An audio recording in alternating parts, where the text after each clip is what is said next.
Bismillahirrahmanirrahim. Assalamu alaikum wa rahmatullahi wa barakatuh. Amanya nedobozi nze Ibra K Mukasa. Nkwaniriza ku The Business Mind courtesy of Extra Digest mugoba nsonga.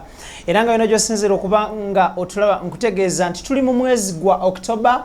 Eranga mu mwezi guno nyaffe Uganda, the Pearl of Africa, oba Uganda ekkula lya Africa, tujaguza okweza emyaka 58 buchanga bacherupe batuddiza ensi yaffe abafuzi b'amatwale benjogerako.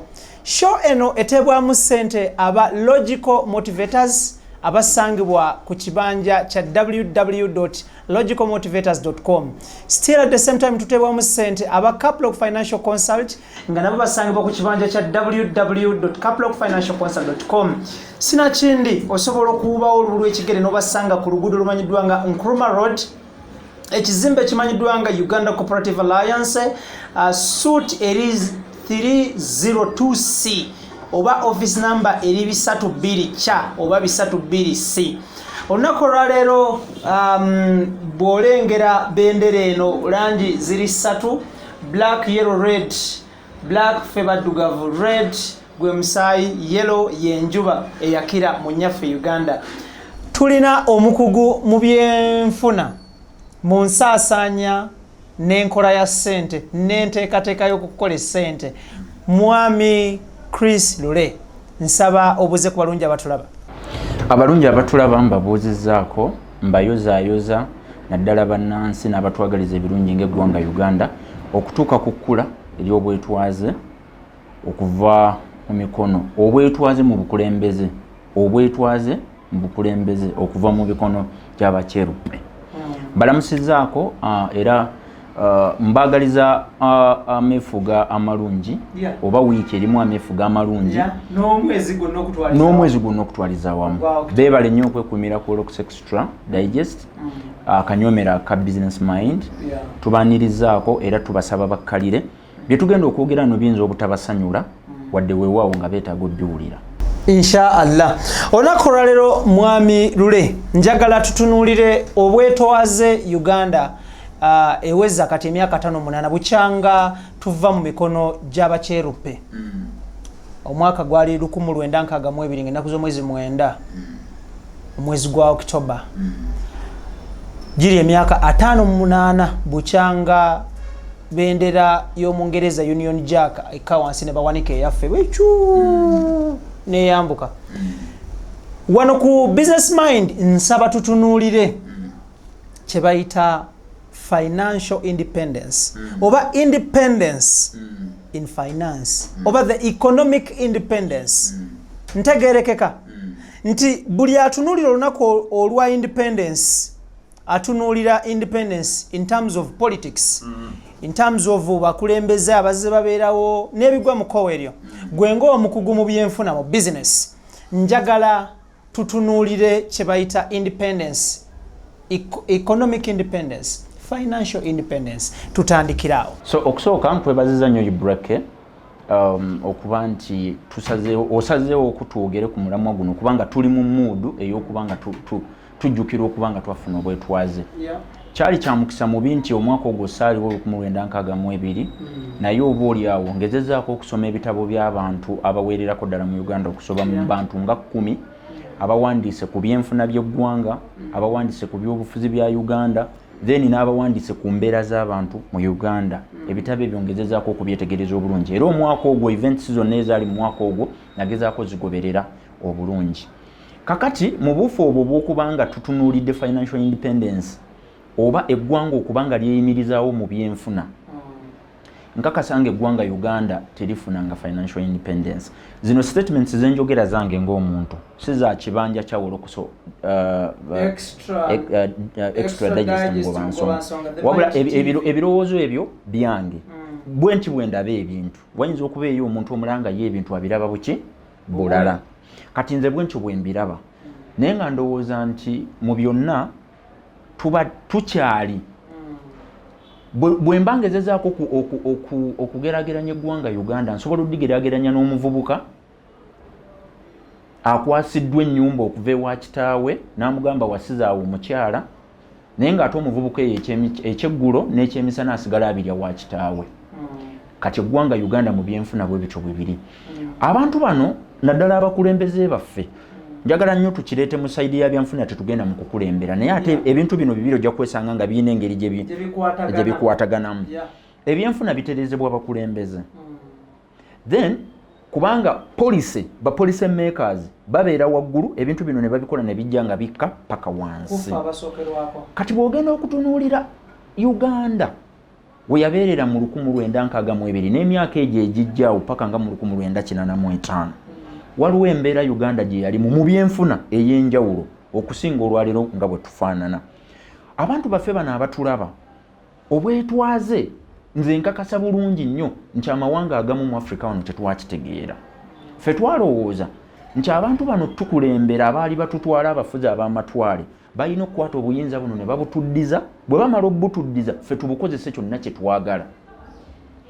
Kwe kuddayo ne nkugeraageranyiza Uganda ku mwana akulidde ewa kitaawe taata n'amala n'amukwasa ennyumba n'amugamba amaka ago gaago. Naye ate omuvubuka ono n'asigala ng'ekyemisana n'ekyeggulo akyabirya wa kitaawe. Tewabeerawo independence awo. Omuntu abeera teyeenunudde. Chris, abatulaba bano balyagadde okwate statement eyo ogijje mu ngero oba mu parables ogize in reality ku Uganda ne financial independence oba economic independence. Kati kankubuulire kino ngenda kyogera nga sitya. Uganda nyaffe Uganda yalibadde taweza myaka 58 nga tukyasobola okwewola ebitundu 6 ku buli 100 okubeezaawo okuwanirira ekonomi yaffe. Kya buswavu nnyo era kikwasa ensonyi okubanga eggwanga Uganda geegamu ku mawanga, in fact nyaffe Uganda yaweebwa n'erinnya lye bayita the Pearl of Africa. Ekkula lya Africa. Ekkula lya Africa. Kye baali bategeeza mu ekyo kyeki Uganda tulina omusana ogwakira mu kiseera ekituufu, tulina enkuba etonnyera mu kiseera ekituufu, tulina embeera ezikusobozesa omuntu okukola ebintu nga bw'olina obbikola. Kyova olaba nti nze munze okuntwala ebweru nga ngenze kukola afazaali onzita wano wentava kuno kwe kwaffe era kwe nnyina okuyiyiza. Naye kyansonyi nnyo okubanga paka nga nnyaffe awezezza emyaka 58 naye nga tetukyasobola mmuwanirira. Ffe naddala bannansi baakuzizza kubanga ebintu bino Ibra wammanga tulina okubyawula. Abasajja bano abatuwola ssente obudde tebugenda tumala okuyita mu bintu bino naye tugenda gezaako biyita kungulu tujja kufuna ekiseera tuddemu tubiyingire munda. Ebintu ebitereeze ensi mu byenfuna bibanga 3. Tewaliiwo nsi yonna yali eweereddwa bwetwaze n'ekulaakulana nga abantu abatali bannansi be bagikulaakulanyiza. Ekyo tekiriiyo. Tewaliiwo nsi yonna yali ekulaakulanyiziddwa ng'ekulaakulanyizibwa abantu abatali bannansi. Ne bwe muzimba amafactory, kino njagala kyogera nga sitya, ne bwe muzimba amafactory nga Bachina be ba owners, nga Abayitale be ba owners, nga Abayindi be ba owners, nkukakasa mazima ebyo byonna musi wansaano ku mazzi. Omanya abantu baffe bano abatategeera byanfuna, omuntu bw'atambula n'alaba enguudo nga zizimbiddwa, omuntu bw'atambula n'alaba amakalina ku nsozi nga wonna waserese mategula, abantu baba balowooza mbu mu byenfuna eggwanga likula. Waapi? Eggwanga likula ebintu gambye 3. Okusooka eggwanga likula nga muyina ebintu bye muwanyisiganya ne bannammwe ababaliraanye oba emitala wa ababaliraanye oba ababali ewala. Thank you so much. Buli eggwanga lyo liba nga terina kintu kyonna kye litunda bweru wabula nga lyo ligula buguzi nga lijjayo bujja eri bintu n'ebireetewa. Kiba kitegeeza nti expenditure yammwe yonna eggwera mu mawanga malala mmwe mubajjako katono ate mubawa kinene. Kati awo tewabeerawo balance of payment, tewabeerawo balance of trade. Kubanga yes omuwa kingi in terms of okumusasula ate ye n'omuggyako katono. Kakati awo okwewola oba tosobola kuziyiza. Naye ebintu bino bisobola kuvaawo bitya? Nyaffe ono ng'aweza emyaka 58 buntu butono nnyo bw'osobola okukwatako ne butriggeringa ebyenfuna bya Uganda. Ku myaka 58 eggwanga Uganda lyalibadde likyasobola okukkiriza amata agava mu nsi z'Abawarabu abatalina na muddo okujja e Uganda. Uganda efiirwa obuwumbi bw'essente. Olwaleero singa bagamba nti tewaliwo mata gonna gakkirizibwa kuddamu kuyingizibwa mu Uganda nga gava bweru, kiba kitegeeza tuba tulina okusala amagezi okulaba nga amata agakamibwa mu nte eziva embalala Kabale ne districts eziriraanyeewo newa n'Empigi, amata ago nga tuga processinga ne tukola obuwunga ne tutunda wano ewaffe ewaka ate ne tusobola n'okutwala ebweru. Ati 58 twali badde tetujja kulaba nsi ekkirizibwa kubanga esaasuubulagana ne Uganda omubisi gw'enjuki. Lwaki baali badde bakyakkiriza olwaleero omubisi gw'enjuki okujja e Uganda? Eggwanga Uganda nga lirina ettaka nga bwe liri enkuba etonnya omusana gwaka mu budde n'ebintu byonna, lwaki twali badde tukyakkiriza sukaali ave Brazil? Lwaki twali badde tukyakkiriza omuceere oguyingira okuva emitala w'amayanja nga guyingira mu Uganda? Really? Kino kigenderere kikolebwa abantu abatamanyi kye bakutte. Ebyenfuna bino si buli muntu ayambala essuuti n'assaako ettaayi nti aba abimanyi. No. Era kya mukisa mubi nnyo nti abantu baffe bano abali mu bintu bino tebabitegeera. Omuntu ajja kugamba mbu Uganda ekuze, tulina factories ennamanve empitirivu nnyo, mbu eyo ije kuye, ekyo kitegeeza kutereeza byanfuna. Waapi? Multinational companies eziri mu Uganda ezisinga okutukama n'okutujjamu ssente si zaffe. Tewaliwo omuntu ayinza kufuna ezo ssente ze tuli mu kujja mu mafactory. Oba mpulira bulungi, ssente ze tuli mu kujja mu mafactory era ezisasulwa nga wages eri abakozi, ezo zibeezaawo obulamu bwa bulijjo. Chris, omuntu akeera ku makya ne yeenyumiririza mu makolero agaguddwawo amangi compared mu 8, compared mu 7, compared mu late 69 awo, late 60s ne early 60s as well. Mu 21st century muno omuntu ajja gavayo agamba companies empitirivu. Yakitunulire in perception of employment opportunity oba job creation. Lwaki gwe odifaringa n'oli akitunulira mu employment perception, gwe n'okitunulira mu mbeera y'omweru oba omugwira okutunyonyonta ng'eggwanga? Anti kakati nagambye ebintu bibiri. Essente eziweebwa abantu abakola mu mafactories tezibaweebwa kugaggawala, bazibawa kumalawo obwetaavu obw'obulamu obwa bulijjo. Oyo lejjalejja ajja kubeera mu kayumba ke, afuneko maybe akaboda n'ebintu oba agula akamotoka abeerawo. Obwo si bugagga. Obugagga butegeeza nti omuntu aba n'ebintu ebyo is able to control the source. Social raw material. Social raw material. N'ebintu ebivuddemu omwo oba n'amagoba companies zino ze gamaze okukola. Tewaliwo kyeruppe, tewaliwo muyindi, tewaliwo mu China agenda kumala kukola bintu mu companies eriye gyaleese wano e Uganda amala akwata amagoba ago agazze wano gaddawa. Waawe njagala ombuulireyo omu China gw'omanyi ng'alina amaka amanene ku kasozi ebbunga wali waggulu oba ebuziga. Lwaki tebazimba wano?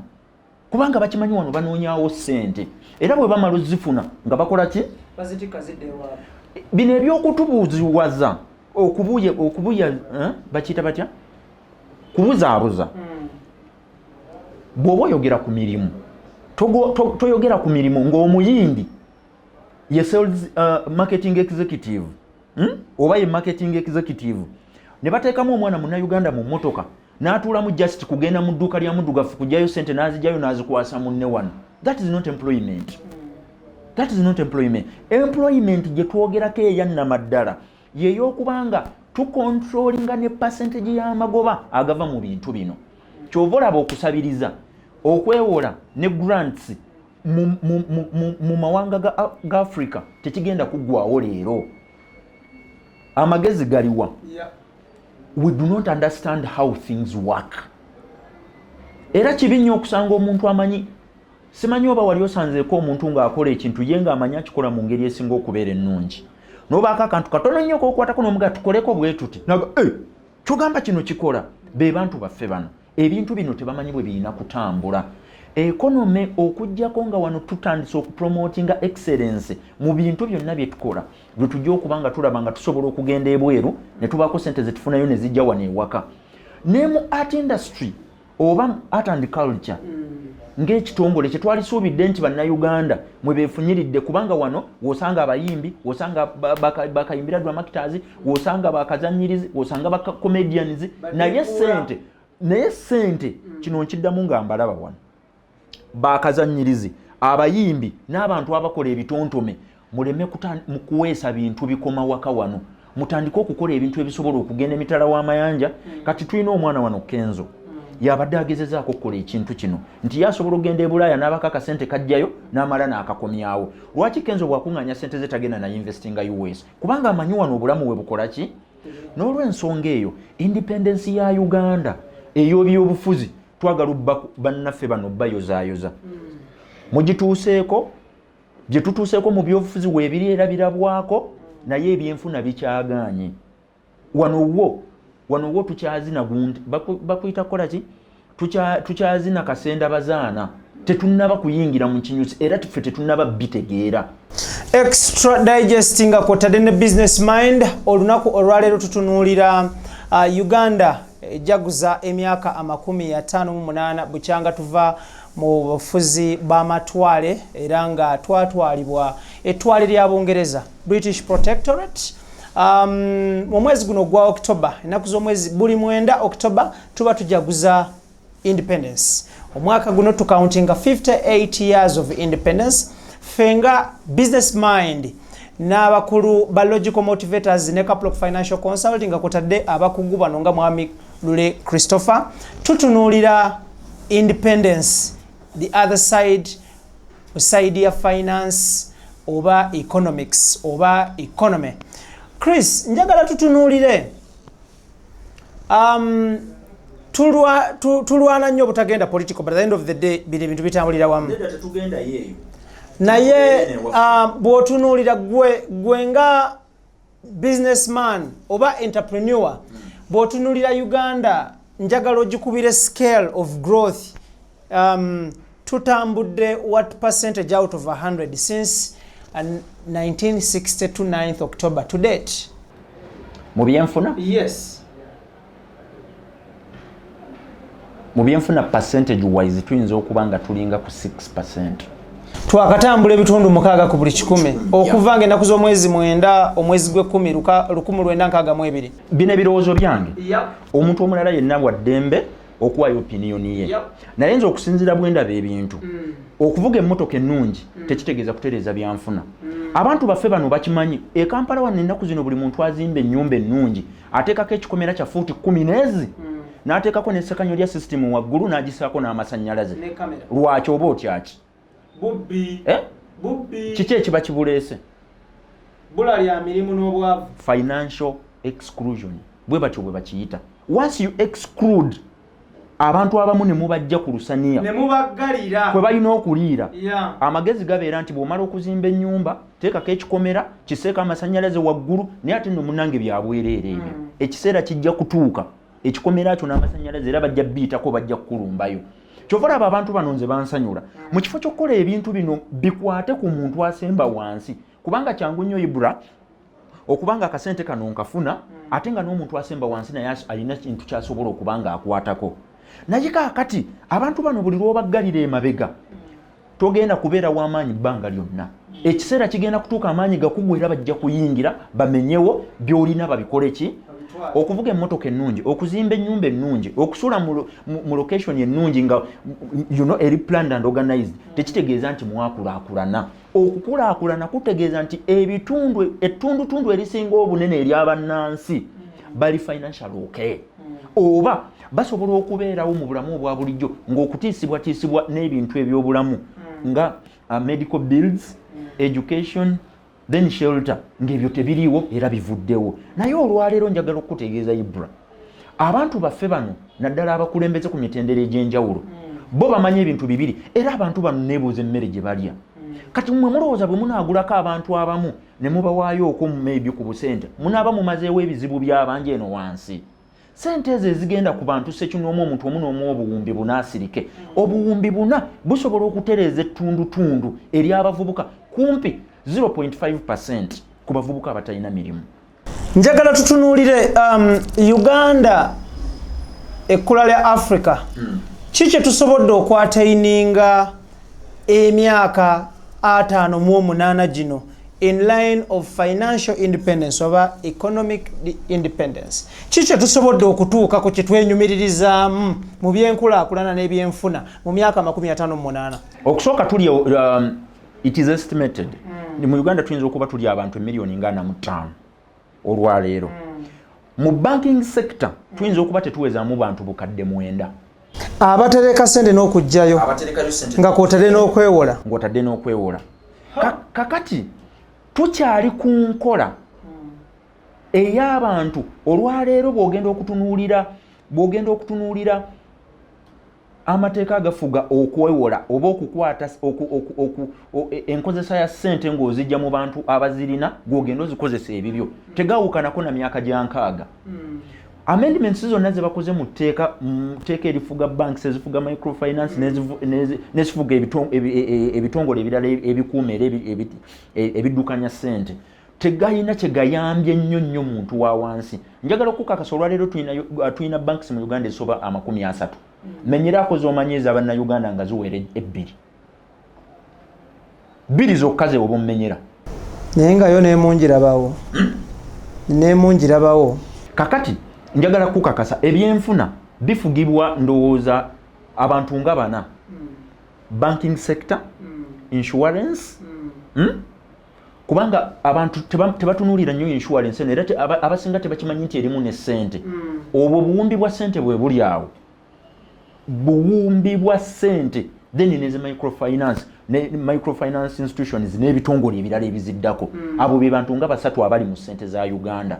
Naye bw'ogenda okutunuulira abantu bannyini bintu bino, ebigendererwa bya banka kukola ki? Kukola magoba na ssente. Si kukulaakulanya muntu. Ebigendererwa bya banka kubeera kukola magoba. Kati ebigendererwa bya banka bwe bubanga bya kukola magoba, amagoba agakolebwa mu banka zino ezitali za bannayuganda galagawa. Ku nnyonyi nga bagatwala ewaabwe. Kyenkugambye nti abantu baffe bano abakulembeze ab'enjawulo ku mitendera egy'enjawulo, kyova nze njagala kwogerera no mu kamera, mu Uganda nagaana okubaako munnabyabufuzi gwempa omwoyo gwange yadde okuvunnamira yadde okukkiririzaamu, kubanga nkyabuliddwawo omuntu gwendaba nti ono ebikolwa bye n'ebiruubirirwa n'ebigendererwa byakugezaako kusitula nsi. Eggwanga Uganda olwaleero nga mukyasobola n'okusuubula empapula ebweru. Eggwanga Uganda olwaleero nga mukyasobola n'okukkiriza furniture avudde China. Eggwanga Uganda ne mubanga mukkiriza furniture avudde Malaysia. Sinaba kugambako nti temusuubulagana n'amawanga gano. Mu bibinika omusolo omuntu abenga tasobola bigula Malaysia bireeta Uganda. Ngebo bakola buno obumu obunnyogoza bayita firiji mu Luzungu. Kati bw'omala okukola ekyo, encourage excellence. Abantu abali mu kukola ebintu bino e Uganda mubayambeko. Musooke mubasomese ebyenfuna, mumale mubawe essente eziri patient, bafune machines ez'omulembe ng'asobola okukola emmeeza ng'eno. Lwaki nkwata miliyoni 6 n'enzisasula? Kyamukisa mulungi nti mu office yange muno osanzeemu emmeeza zino zino mmeeza zikoleddwa waka wano ono mahogany. Lwaki nkwata miliyoni ibura 5 ngule emmeeza yange kwentuula nga ssente ezo zigenda China? N'olw'ensonga eyo byonna ebiri wano eno gundi ya Nightil, omuti gwange gwensambya wano ewaffe, bino bikolebwa basibe abeeruzira bebanguza akantu kano. Tulina okusooka okuwagira naddala ebintu byaffe ebyawaka, naye nga tetunnaba kuwagira kano ke kasooka okuteeka okukolebwa. Buli muntu yenna era buli munnayuganda akola ekintu kyakola kisseeko omwoyo kibenga kyekisinga. Tokola bukozi kulekaawo. Lema kukola bintu ng'omuganda bwagamba nti gadibenga lye. Nga naawe ekintu ky'okoze bw'oba okiguzizza omuntu olaba abanga akuyamba obuyambi okukuwa ssente. Tetulina ngeri yonna gye tusobola kutundamu bintu. Kino nkiddamu, tewaliwo ggwanga lyonna ku lukalu lwansi yonna likuze nga dependinga ku ba investors abava ebweru ne bainvestinga ssente mu ggwanga eryo. N'oŋŋamba mbu bage kubanga amagoba agakolebwa mu bannansi gonna gamaliriza gakoze eki? Bagatisse bagatutte. Trade embargoes ne trade bans ze balina okukola okumakinga sure nti ebintu ebimu tebiyingira wano naddala nga ffe tubikola. Yali baddenga wano okulaba ku mpeke y'omukyere ng'olina genda bugenzi ku beach kukuteekayo butiisi. Omubisi gw'enjuki ne guddayo. Naye eggwanga Uganda ati 58 nga mukyasobola n'okukkiriza okusuubula mineral water okuva e China n'oŋŋamba nti muyina gye mulaga mmwe. Njagala tutunulire nga tuwunzika.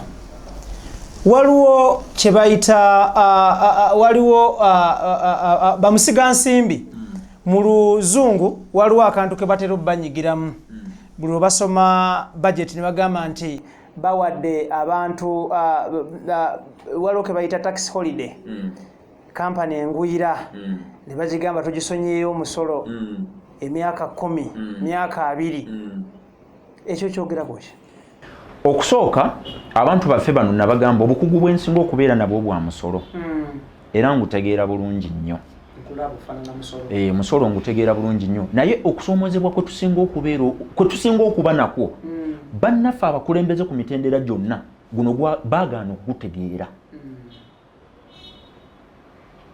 kubanga tewaliwo ibula nsonga yonna ekuweesa mu China tax holiday ya myaka 10 nga Munnayuganda ayagala okukola ekintu ekyo tasobola gifuna. Ne wiiki togifuna. Njagala oveeyo wano obeeko obuntu bw'okola. Bino ebintu byenkugamba bigenderere. Nze nyina abaana abajjanga mu ofiisi wano n'obaako ebintu by'obalaga nti tugende tukole kino mukole kino mukole kiri mukole kino. Omwana najja no ne product ng'aginventinze. Bwe bamukwata bamekinga sure nti n'akantu ke yalesse mu kyala akataka akayekeemu akatunda atayejje mu kkomera. Kyokka ate omuntu avudde emitala w'amayanja ennaku ezo nali ntambula eyo wansi ku street n'ensanga omukyayina atambuza peeni ng'atunda omukebe gwa mitwalo 7. Kakati ne ŋŋamba oba omuntu asobola okuva eri najja wano e Uganda sinnaba kugaanako nti kibi bannaffe okuva ebunaayira ne bajja no bakolerewo business naye njagala Uganda tugraduatinge okuva ku sympathy tugraduatinge okuva ku foreign aid. African continent eggwanga Uganda n'amawanga amalala agali mu Africa temwetaaga. You do not need foreign aid. You need more of the trade agreements between these countries. Omuchina bw'aba mpa ebigatto wano ebitako ebifu ebivundu nange kkiriza mbeeko n'ekyenkuwa kuba nange ng'eggwanga nnyina byenkola era tulina bye tukkirizamu bye tukola naffe olw'okuba twagala kuweebwa. Omanyi bayinza we kankubuulire akantu kano nadde saagala genda mu politics naye akantu kano njagala kagamba abantu olw'okuba abakulembeze bava mu ffe tuboola era ffe tubakuza nange olwaleero nsobola okuvayo ne ŋŋamba nti njagala kwesimbawo ku bwMP ebisaanizo mbirina era nsobola obigendamu naye nze okubeera MP nga nnoonyeeyo kugaggawalira mu paalamenti Katonda nzita ntwale kubanga ekiruubirirwa ky'abantu bano si kukolerera abantu. Era mu Uganda wano njagala wabeeko omuntu yenna avaayo aŋŋambe nti nze ndi MP nyina kyenkoze mu constituency yange nga njaga sente zino ze bafuna singa ebiruubirirwa byali byakulaakulanya abantu sigambye nti abantu bano bakwata amaka bagazimbira abantu bano mu engage ng'abavubuka basobole okubeera engaged 24/7. Ekibonyaabonya bano n'okulaba nga abavubuka beenyigidde mu by'obufuzi ebyokukola waliwo biki bitono. Bantu batono nnyo abaleka offices zaabwe abaleka businesses zaabwe ne bemaliriza nga bali mu bwegugungo. These are just unemployment strikes. They are not service strikes. Gwe bw'onalaba ng'omuntu asobola okuva ku office n'aleka kasa mouse nakkirira wansi agende mu kweka ojja kumanya nti ebintu byonoonese naye bano abantu abali ku street tebalina bubeezi na mirimu. Abakulembeze baffe bano balina okuyiga okwengeejinga abantu baffe bano babe ng'amaanyi gaabwe galina gye gaggweera. Bwe muba temubakoledde ekyo ebikomera mugenda bizimba mugenda kubeera n'obukuumi naye temugenda kubeera nabwo bbanga lyonna era ekiseera kigenda kutuuka kubanga kankubuulire abantu baffe bano beetaaga okufuna kye balya beetaaga okwambala beetaaga okukolebwako mu malwaliro beetaaga n'okufuna we bassa otulo twabwe ebyo bwe biba tebikoleddwa. Ugandans abakulembeze baffe ku mitendera egy'enjawulo ebintu bino bye mulina okwogerako. Ebitongole ze tuyita regulatory authorities zirina okukakkanya mu mbeera abantu baffe bano abayiiya ab'ebintu ebivaayo. Tosobola kuŋŋamba nti muwagira obuyiiya mu Uganda ng'omuntu ayinventinze pawuda wa katunkuma bw'amuteeka ku street mumukwata ne mumutwala mu kesisi ye n'ava mu kesisi ye kooti n'etuulirawo n'agenda eruzira ng'abadde agezaako kutetenkanya. Kale omuntu oyo mumufune mugambe obadde ogezaako kuyiiya ki nti mbadde ngezaako okukola katunkuma ow'obuwunga. Bwe mba mbadde ngezaako okukola katunkuma ow'obuwunga katukuyambeko tukuwe w'osobola okukolera nga wayonjo tu streamlininge tulabe nga katunkuma ono tusobola n'omutunda emitala w'amaki ekkomera gy'omuntu tokumusiba tagenze eyo ekyakatunkuma kyabadde akola bino byenjogera mbiinako obukakafu naakajja bannanga abasoba 20 mu kitongole ekyo nga babakutte mbu babadde batambuza ebintu mu bwenyi bw'amateeka. Omu yali atambuza akyasekudde mukene amukozeemu obuugi ayagala kuguza abamaama abayina abaana abato. Omulala yali akoze katunkuma amukozeemu obuwunga ayagala kuguza bamuzeeyi abayina pressure abayina ebirwadde by'omutima n'ebirala. Talina kyayongeddemu wabula asekudde busekuzi katunkuma naye bamwetaaza UNBS certificate bw'aba tagirina takkirizibwa kukola. Obuntu buno babulabanga obutono naye bwina engeri gye bwenajjayizingamu abavubuka ne batandika ne babeera engaged. Omuvubuka n'aba ng'azuukuka ku makya amanya alina kyagenda okukwatako. Bw'omala omukwata n'omussa ku siteholo n'omujja ku siteholo n'otwala eruzira olwo hopes ze n'ebiruubirirwa bye ebyokugatta ettofaali ku Uganda nga assa mu kabada ng'alinda factory y'omuchina lweriggulawo agenda akolera emitwalo 25. Emitwalo 25 gwe kiro y'ennyama gye wagulanga mu 27 ey'enkumi ennya mu 5 kati olwaleero ya mmeka? Mitwalo 2 gumu kitundu. Kati aba ayinza oyo okulya kilo z'ennyama mu mwezi alyamu ennyama emirundi emeka gumu oba emeka? N'obutagirira ddala. N'obutagiryamu. Mwebuuzenga nnyo lwaki ebizimbe n'amayumba amalungi g'abannaffe abali mu bukulembeze. Sinagambako nti business community ebintu bino tebirina nabo balina. Nabo balina. Naye ettundutundu erisinga obunene ly'abannaffe. Kubanga ebiruubirirwa byabwe si kulaba nti omuntu ono ayambuka. Abaana bange famire yange mikwano gyange be najja nabo bali mu mbeera nnungi buli muntu ayina waasobola okukwatira kyakutte nadda jadda kyekigendererwa. Otherwise amawanga agafuna ne Uganda obwetwaze mu byenfuna bali wala nnyo. Njagala twegeze ku mawanga agatali g'abazungu. Uganda ogigeraageranya twafuna nkaga mu 2 Kenya yafuna nkaga mu 3 twagisooka okufuna. Ghana yafuna 5 mu 2. Kenya bajja kugamba ino omwalo. Njagala ogera tuli landlocked. Ekyo kiveeko. Tuli landlocked tuyina ensi eziri landlocked wano mu Africa ezitusinga okubeera obulungi. Nyingi nnyo. Osobola okungamba nti okuva mu 1962 muri bawagizi ba byamizannyo mwagala okukulaakulanya talent ng'eggwanga lyonna lirina ekisaawe kimu ekisambirwamu omupiira ate nga nakyo tekiri ku international standards. Ekyokubiri ekiriwo maybe wano wansi nakivubo ali mu kukizimba. Eggwanga Uganda olwaleero twalibadde tulina akasaawe kamu ng'oŋŋamba nti ebyemizannyo era eby'omupiira gw'obiriko ebigambo byammwe bwe mubigamba tubiwulira naye ebikolwa byammwe mugamba mugenda Masaka ne ffe tulaba muvuga mu Ddajjinja. N'olw'ensonga bapreachinga wine banywa mazzi. Uganda yeefaananyirizaako n'omwami eyayina ostrich eyabiika eggi lya gold. Ompulira? N'ebiika erisooka olwaleero enkya n'ebiika eryokubiri omwami n'asanyukira naga bw'ebanga buli lunaku esobola okumpa eggi lya gold limulimu kuba buli limu yagenda n'alitunda ng'obwanana bwa ssente naga kati kangisale ng'ajje mu lumu neetundira amagi gange neetambulira eŋŋende. Uganda efaananako n'omwami eyayina stream y'amazzi nga kujjuddeko Diamond era abantu baffe bano mbakubiriza stream gwe mugga. Abantu baffe bano mbakubiriza njagala balekera ekitabo kino eky'omwami bamuyita Russell Conwell.